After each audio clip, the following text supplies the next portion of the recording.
Hello guys and welcome to my new video, and today we'll be talking about the restoration shamans for BfA patch 8.2.5. We'll be talking about the healing style that's associated with shamans in Mythic Plus in raid environments. We'll be talking about the possible changes or how the healing changes for patch 8.3 might impact resto shaman. So hopefully this video will help you to determine or answer a question for you.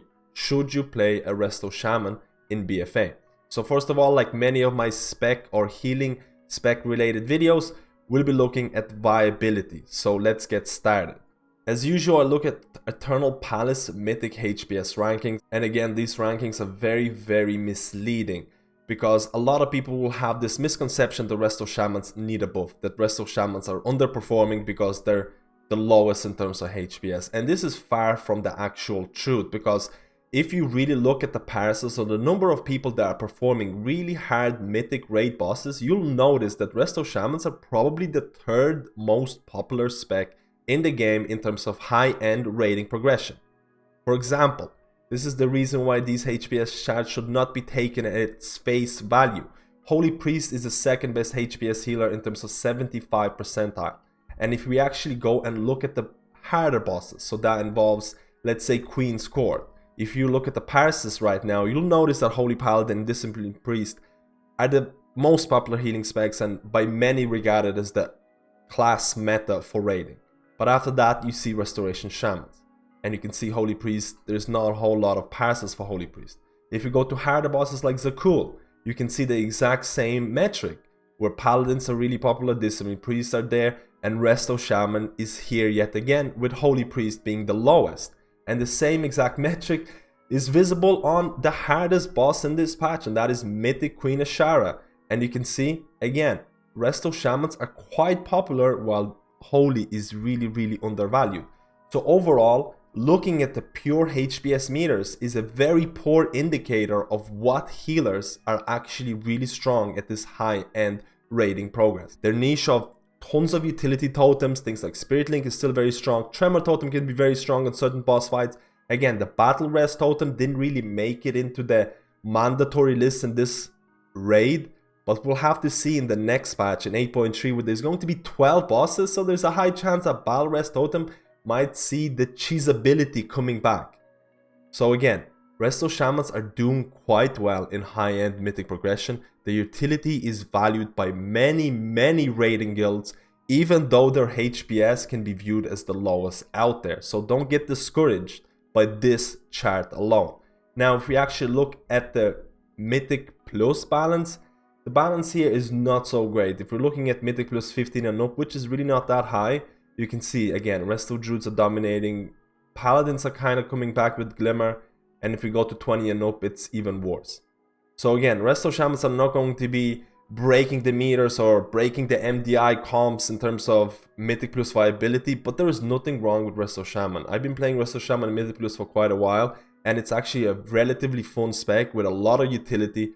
Resto shaman doesn't only bring healing, it also brings DPS with Igneous potential, and it also brings a lot of utility. Again, resto shaman is the only healer that has a ranged interrupt or interrupt out of the healing specs. In my opinion, things like Chain Lightning being capped to 3 targets is not really fun. Things like Healing Tide not scaling with the group size is an oversight by Blizzard, and I hope Blizzard is going to approach these issues, which should be fixed or could be fixed very easily in my opinion, that could make resto shamans more fun in Mythic Plus environment, possibly maybe adding additional Azeroth traits to do with Flame Shock. I feel that there is a big disadvantage of resto shaman dealing damage because it takes quite a lot of global cooldowns to apply, like Flame Shock, do Lava Burst and things like that. Maybe an Azeroth trait that gives a chance of Flame Shock to apply to another target. Maybe Lava Burst applying Flame Shock instantly or something along those lines to reduce the amount of global cooldowns needed for resto shaman to start DPSing. So let's look at some of the most popular essences that are used by resto shamans in Eternal Palace. There is a lot of misconceptions about this as well. There is a lot of resto shamans who are experimenting with different essences, things like Vision of Perfection. But if you look at the mythic progression, if you look at the very early essence usage for resto shamans, they were using a specific build to do with mana. So they were using Memory of Lucid Dream Major, and they were using ERT Minor, and then they'll use something else on top of that. in order to provide the most mana so shamans could actually chain heal. The whole playstyle of resto shamans in raiding environments have really evolved around spamming chain heal, and I'll talk about that later on to do with the gameplay for raids and Mythic Plus. So a lot of these essences that are used by a lot of these resto shamans right now, there is a lot of experimentation happening. I fully assume that the essence or the priority essences for progression are going to shift or change significantly. So if you're a resto shaman who's just coming into BfA, I advise you to start grinding or getting mana essences. So that involves Memory of Lucid Dream and ERT, and trying to get rank 3 as soon as possible before patch 8.3 comes out, because I feel they will make a comeback in terms of progression essences. So what's happening with BfA patch 8.3? The top healers, and in a lot of the people's eyes, Holy Paladin, Discipline Priest are getting nerfed. Now, in terms of the nerfs, a lot of the people have done theory craft and things like that. These nerfs are not looking to be substantial enough to really bring down the meta of healers. Holy Paladin and Discipline Priest are still looking to be extremely strong. But the fact is, the intention is clear. Blizzard is looking at diminishing or reducing the effect of Holy Paladin and Discipline Priest. So all of a sudden, I am kinda expecting further nerfs to happen. It's possible that Holy Paladin might get mana attachment to Crusader Strike. We'll see how that's going to affect ERT Minor or ERT Major for Holy Paladins to do with mana consumption with Crusader Strike. It's possible that Discipline Priest might have their damage reduced. These are some of the changes that could really impact the viability of Disc and Holy in raiding scenarios. And who's going to benefit the most out of these nerfs? That is your boy Resto Shaman, because they're probably, like I mentioned, the third most popular healer. So all of a sudden, if there's going to be further nerfs happening to these top healing specs, it is highly possible that Resto Shamans might become one of the best healers, might become part of the meta. All of a sudden there's 12 bosses in the new raid.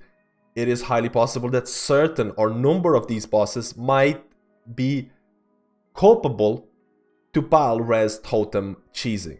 Baal Res Totem has been a big part of Resto Shaman viability in the past. Things like Mythic Jaina was Resto Shaman's best fight, in my opinion. Baal Res Totem was really strong in terms of, you know, sacrificing your tanks and reducing the tank healing needed afterwards. So there is a chance, there is a high possibility, in my opinion, that Resto Shamans, with further class balancing changes happening from Blizzard, that they might be really sought after in the new raid. I also feel that there is a need to talk about Igneous potential build of Resto Shamans in Mythic raiding environment. Igneous potential kinda made an entrance in the previous patches where Shamans would stack 3 Igneous potential and they would just Flame Shock and Lava Burst and help with the DPS, and then they would burst heal when needed. And this kind of made an appearance in a lot of the progression kills, but then it kinda became less popular because Discipline Priest and Holy Paladins can do a whole lot of DPS and healing without having to make a sacrifice or choose one or another. While Resto Shaman have to choose, do I want to optimize my DPS and help with burst healing, or do I just want to help with healing overall? So I feel if Blizzard does really combat this, hey, we're going to apply these DPS tags to Discipline Priest and Holy Paladin, maybe Igneous will become more popular for progression raiding. And I would like to hear your opinions about Igneous potential build. Do you enjoy having these two very different builds for Resto Shaman, where you can help out with the DPS, where you can help with the burst healing when needed? Do you feel it's good for the class to have this variety? I would really like to hear your opinion on this. So what is it like to play Resto Shaman in raid situations? So there's been multiple buffs happening to Healing Rain, and Healing Rain is your bread and butter to a lot of extent in a lot of the content that you do as Resto Shaman. It has been buffed so many times that all of a sudden Healing Rain feels more like a weak aura that you just need to track and apply it at all times. It applies a cooldown, so you can't just move it at any given time like a Fluorescence, but if you place it in like melee or stacked range group, it's going to be more than good enough. So again, like I mentioned, it is so efficient at this given time because it's been buffed so many times that it almost feels like a weak core that you need to track and just apply it. It still provides this class fantasy of stacked healing, and again, it's an iconic ability. But overall, the whole raid healing has been shifting towards chain heal spam, and a lot of the Resto Shamans in Mythic Progress and things like that, like I mentioned before, they will go with the essences like Memory of Lucid Dream Major and ERT Minor. These are the best mana return essences, and they'll provide a lot of mana if you use them correctly.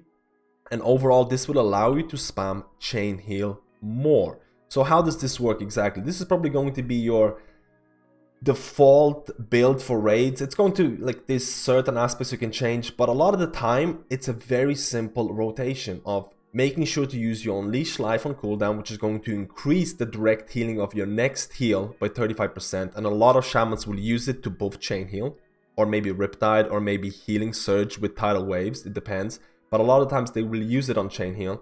You also have High Tide, which every 40,000 mana, your next 2 Chain Heals will heal for additional 20%.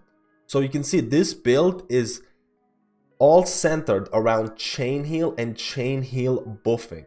And then you have Cloudburst Totem. Because Echoes of the Elements provides you with 2 Cloudburst, Cloudburst does not have a lot of its intricacies that you had in Legion. In Legion you only had 1 charge, you really had to make sure to pop it at the right times, to charge it at the right times, and you might even have to, like, you know, press it again to release it at the right times. Right now with 2 Cloudburst, a lot of the times you can just use it and just heal and let it explode by itself.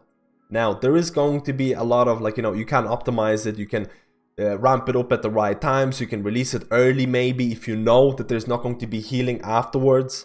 But like I mentioned, you have 2 charges, there's a lot of higher uptime with it. So the playstyle is relatively simple. A lot of the times in raids you'll be using Cloudburst, you'll have your Healing Rain down because that's your bread and butter, you use Unleash Life, and you'll just Chain Heal.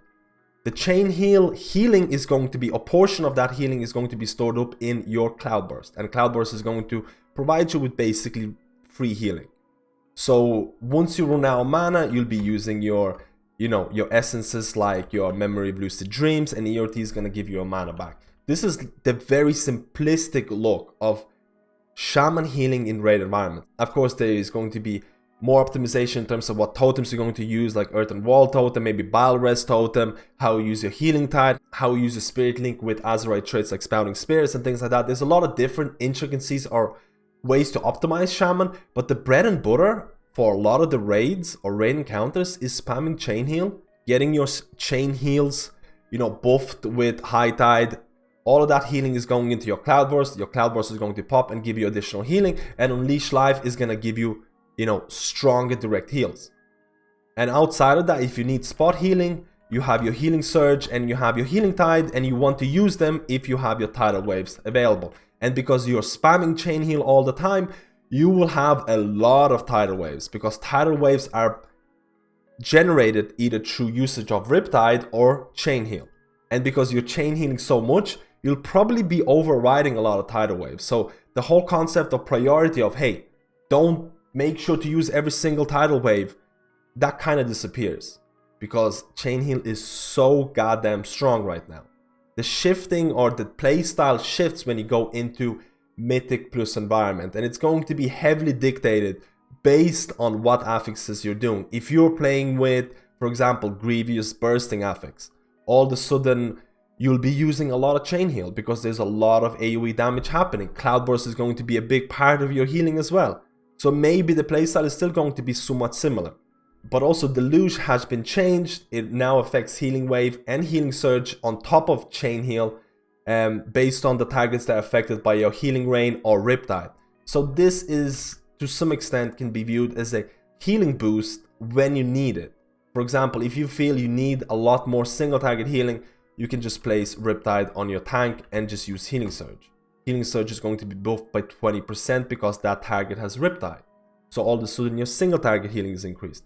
A lot of the Resto Shamans will be using Turn of the Tide Azeroth trait, which is an extremely strong trait in terms of providing more spot healing. Again, Shamans had an issue with single target healing for a really long time.